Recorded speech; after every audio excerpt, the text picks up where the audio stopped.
দুইজন যে ধর্মেরই হোক না কেন, উভয়ে যদি বিয়ে করতে চায়, উভয়ের যদি উপযুক্ত বয়স হয়ে থাকে,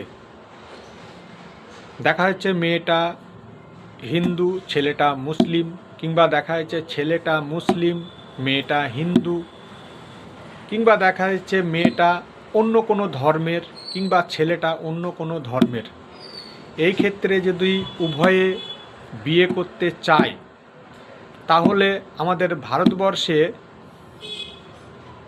কেন্দ্র সরকার পরিচালিত একটি আইন, স্পেশাল ম্যারেজ অ্যাক্ট, এই আইন অনুযায়ী উভয়েই কিন্তু একে অপরকে বিয়ে করতে পারে। পৃথিবীর কোনো শক্তি তাদেরকে আটকাতে পারবে না। এই প্রসেসটা কিভাবে শুরু হয় আপনাদেরকে বলি। এই প্রসেসটা সর্বপ্রথম এটা অনলাইনে আবেদন করতে হবে।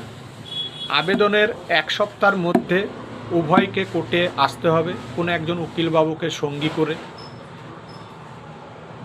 এবং উভয়ে একে অপরের মতামত লিখিত আকারে আবেদন করবে যে হ্যাঁ তারা একে অপরকে বিয়ে করতে চায়।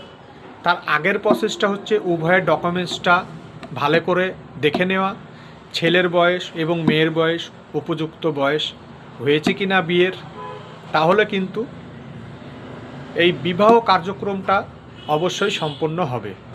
এটা হতে টাইম কতদিন লাগে অনেকেই প্রশ্ন করেন। এটা সম্পূর্ণ কিন্তু টাইম লাগে 1 থেকে 1.5 মাস। 1.5 মাসের মধ্যে কিন্তু একে অপরের বাড়িতে ম্যারেজ সার্টিফিকেট চলে যাবে। ভালো থাকবেন।